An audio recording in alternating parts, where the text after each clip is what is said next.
lead, but of course Omega Esports have not given up just yet. They're going to fight it. It is a BO7 after all. There's still a lot of games to come potentially, and anyone can still take the dub. Anyone can still take the championship and take the title of the best team in Asia as of right now. But anyways, a lot of sexy skins in this one. I'm going to be pretty happy. A lot of nice colors, especially with that Corki. I got to say, I love it. I'm always looking for skins because skin equals Maxi skill. dropping the high quality analysis here. Maxi dropping the high quality analysis. Just how many good skins are in the game, boys? You know, I think that Max, this is going to be a lot of attention focused towards the bot lane this game. As you correctly mentioned, first Drake is often very important for Shyvana. It is Infernal as the first Drake. That is probably the most important dragon for Shyvana to pick up. It gives her the true damage to her flame breath when she's in dragon form.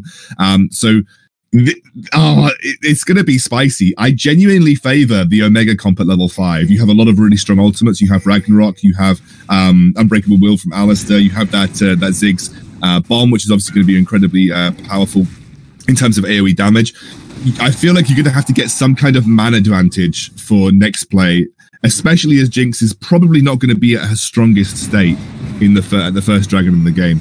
So I'm a little worried for next play because this first dragon will be so important. And again, we saw in the last game, it was a complete fiesta at the first dragon of the game.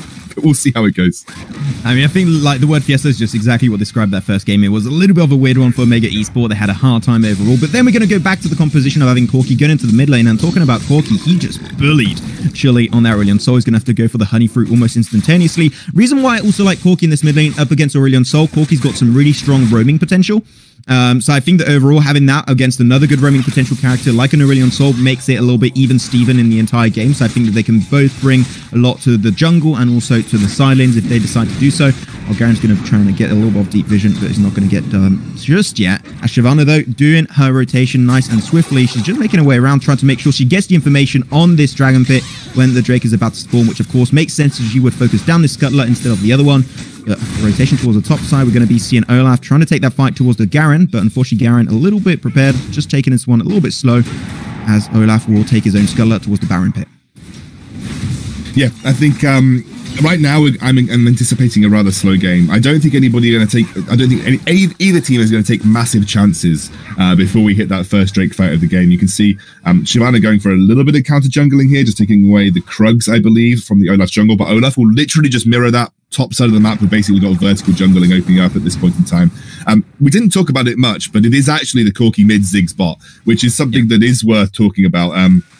Ziggs bot has been something that the PC League variant saw played a pretty extensive amount, sort of like, I don't know, a few years ago. And it was because of the ability for Ziggs to just essentially outpush almost any other AD carry in the game.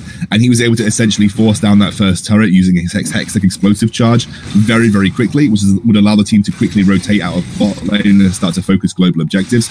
We have the Aurelion Sol roaming down here, though. This is what Aurelion Sol can do.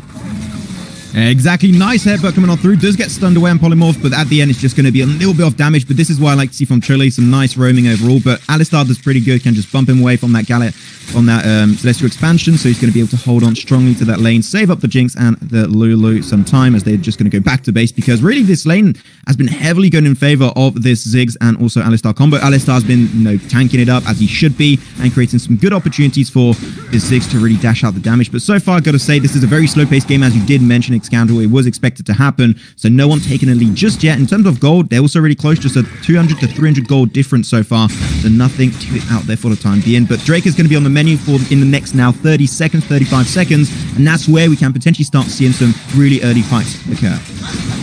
Yeah, I'm just waiting for back timings to occur as well. You have that 30-second window now to go back for the first Drake of the game. You can see that the bot lane from Next Play are now making that maneuver. I'm expecting Arise to essentially push this mid lane in and pick up his package at the 4-minute mark to make sure he has that available for this first dragon fight of the game. Again, you are seeing everybody coordinate their backs for this first dragon. A little bit late from Chuli and Joshi because they aren't going to quite get there in time. But Aurelion Sol has picked up this Liandry's Torment for this first Drake fight. You can see the package has now been picked up by Corki.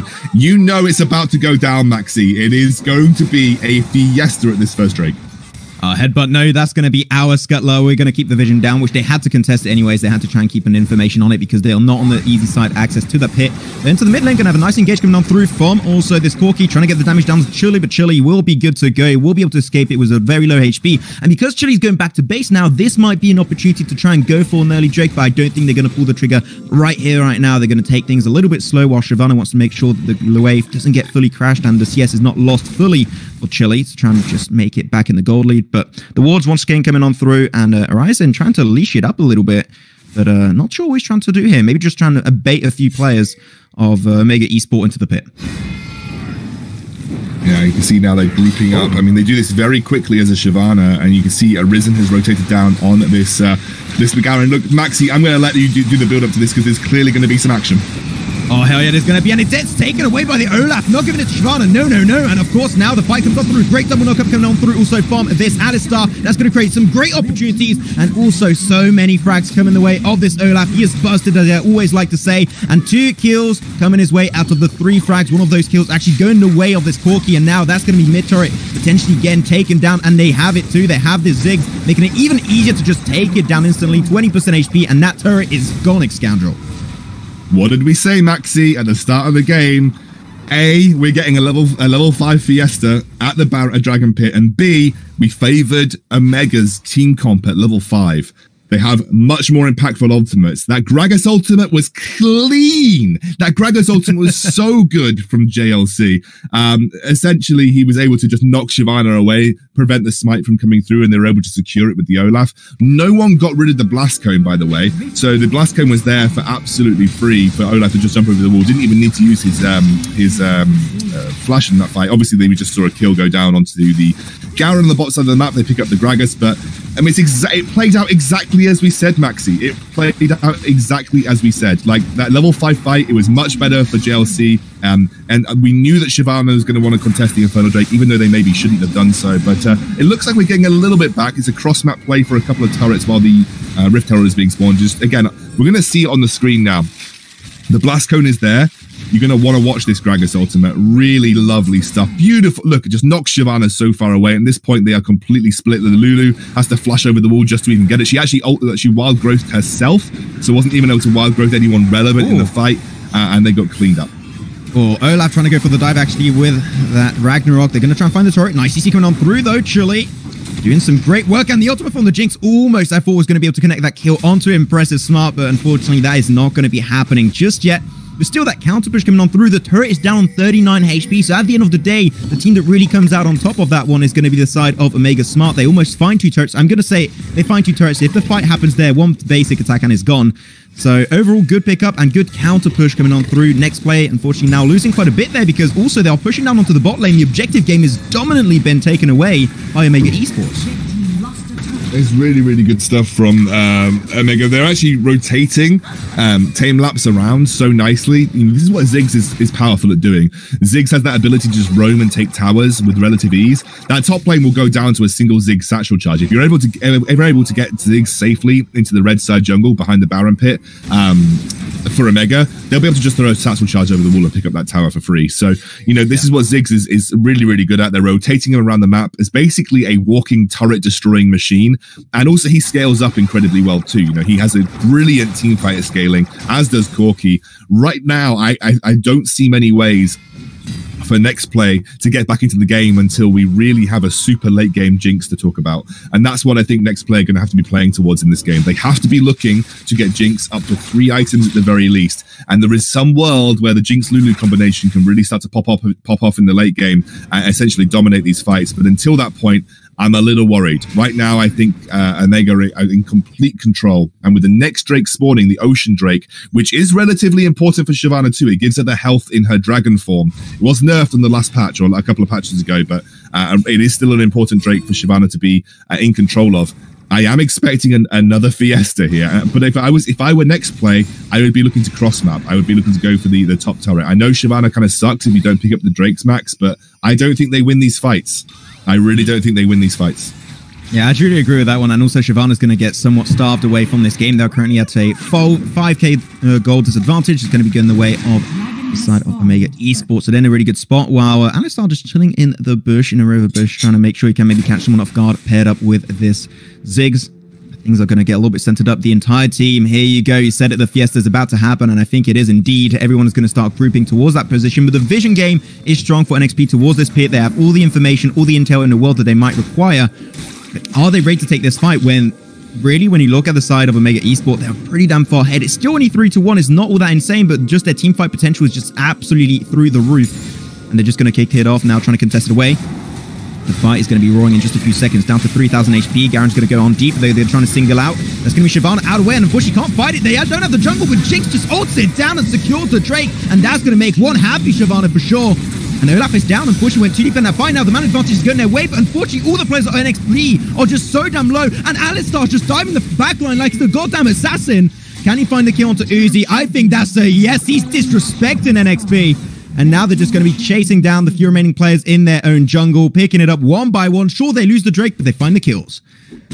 Yeah, I mean, I'd still say there's a pretty good result for NXP. You trade 2 for 1 and you pick up the Drake. At the end of the day, you're pretty happy with that because Shyvana now actually has a Drake to her name. However, they should have just exited as soon as they picked up the dragon there as well. You know, I think that was a situation where they felt a little bit more confident because they killed the Olaf, and I'm kind of seeing why the Garen's coming into play here, because he has that execute potential. Because Olaf obviously gets stronger the lower HP he has, so the Garen comes in as an execute potential when he's trying to dive the Jinx in the backline. So I like the Garen pick in that regard. It's like a mini counter to the Olaf in the sense that if he goes low, you can just execute him with the ultimate. But I think they got a little bit overconfident because they picked that Olaf off very early onto the fight. But they still were facing a huge number of ultimates like the Gragas Cask, the Ziggs Bomb. They were able to chunk them down at super low. But at the end of the day, Max, if I were next play and you offered me a 2-for-1 trade and we pick up the Drake, I would have taken that at the start of that fight every single time. It is a good result for next play because it's going to give that Shyvana that extra little buff in the Dragon form. Although there is now a group up around that Baron. Oh, I'm seeing Lulu here. She's just no way, Jose. That's going to be it. Olaf picks it up, put himself in a pretty good spot right now. Did pop the Ragnarok, I do believe, so that's not going to be available for the next fight. Unfortunately, maybe something NXP can try and use for themselves if they decide to do so, while Baron is indeed available, but mid lane is going to be contested. They did lose their first turret earlier for next play, allowing a pretty big deep. Nice knockup going on through on top of Aurelion Sol, but unfortunately the team is not there. The follow-up is not going to be decent, so they will not get anything for the time being, but Baron now is still opened up. They got some decent damage on top of the Aurelion Sol, so maybe a way for them to get the Baron, but I'm not sure they're going to commit to it just yet. They're a little bit unsure if that should be the good call, and indeed, they shall not go for it. The other thing that you have to be worried about if you're next play is you actually can't outtrade poke versus this comp. Like the Corki and the Ziggs, the poke between them, especially as the game progresses, is too difficult for you to navigate. You have to look for the hard engages, and that can also be a bit problematic versus like an Alistar and a Gragas. So you're kind of in a catch-22 where you can't play the ranged game versus the Omega composition, but you also can't really play the hard engaged comp unless you're super far ahead, which of course at this stage in the game they're not. They're 6,000 gold behind. So this is just a worry, I think, for next play, that you can see they're being forced off their own turret. Those single bombs doing about a 1/6 or a 7th of Jinx's HP in one go. They are just desperately looking to try and clear the waves as much as possible. But this is just the Omega are playing this comp exactly the way they should be. Play it from range with the Ziggs and the Corki poking as much as possible, and then when it comes to these teamfight situations, you're also superior. It's a really nicely drafted comp from Omega overall. Yeah, they got the best of both worlds. Some really good poking range and then some good engage with that Gragas, and especially with that Olaf that's been doing great so far in this game. They get a little bit split away when they did take that Drake fight, but at the end, it's A-okay. He's still in a really, really strong position as of right now. Though Drake is going to be spawning once again, and as Xscoundrel would like to say, another Fiesta should be happening, hopefully around that Dragon Pit, so that's going to be up very soon, I do believe. But everyone went back to base trying to get ready for the next potential fight, trying to get those itemizations on board.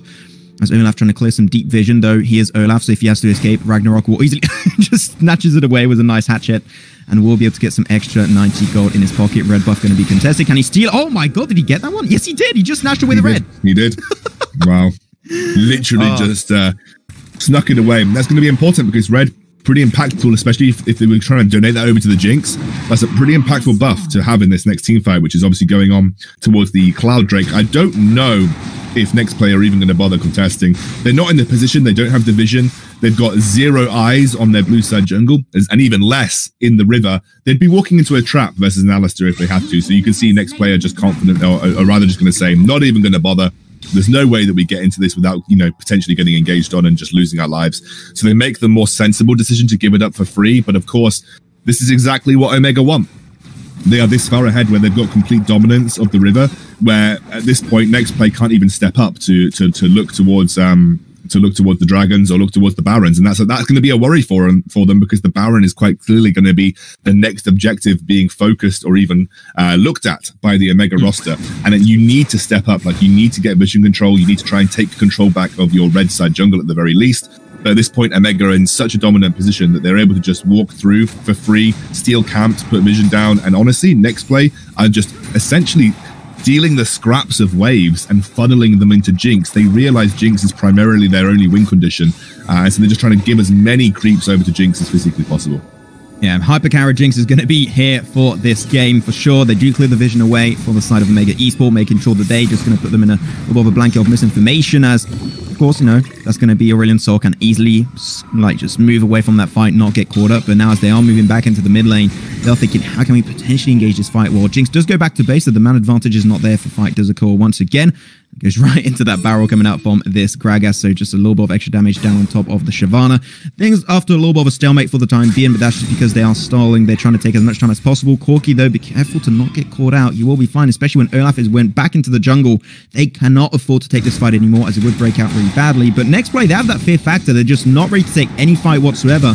They're just trying to take things a little bit slow, making sure if they can, especially as you said, Xcandy, funnel that gold into the Jinx. She's going to try and go in the hyper carry kind of position here and try and get some good damage and try and use especially that Lulu Jinx combo that we have yet to see really happen in a fight. Like, that is just not been working out so far for them.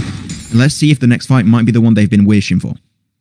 Yeah, I think the game right now is kind of favoring them. Like they are just playing it slow, which is important because at this point in the time you need to. You don't want to give away anything stupid. The problem is you've got Elder Dragons spawning relatively soon, and you're still not on a level playing field with Omega. And of course, the Baron is always under threat. So there'll be a point where you can no longer ignore the river. You can no longer just sit back and farm under your towers. You're going to have to make a decision. But Jinx is now 3 items. She is relatively strong. I'm also really loving the item that Arisen is going for here, because I think it completely counters the majority of the damage. Although I have to say, the Baron has started here, Max, so we could see some action. Maybe it's still coming on through. They're going to try and smite it down, and he will be smited indeed bound by the Olaf. Unfortunately, Shyvana, sure, she's got the GA, but she's taken a lot of damage, having to force and flash away from that fight entirely. Well, this Alistar just keeps on diving. Good headbutt into the rest of his team. But it still went down, unfortunately, to one of the bombs coming up from 6. So that's going to be unfortunate. And Chuli just not able to have the impact possible. I hyped him up on this Aurelion Sol, but unfortunately, he's just not given the cards and the opportunities to have the impact he's hoping for. And this is going to be 2 turrets going down into the mid lane. I mean, this could be almost game at this point, Max. Honestly, they've got the siege potential. They've got the poke potential. I think it's game. I think so too, and you know what? They lose the Jinx, and that's even more going to be seeing the fate of NXP. Next play going to be losing this one 1-1. We knew it was going to be a hype series, ladies and gentlemen, and it is indeed 1-1 in this BO7. And the further we go, the further I keep on thinking that we might just make it to Game 7 here, because these 2 teams are just so damn good. Honestly, I would have preferred the Wukong here, Max, over the Shyvana. The problem with the Shyvana, and this is a discussion that me and Dave have had several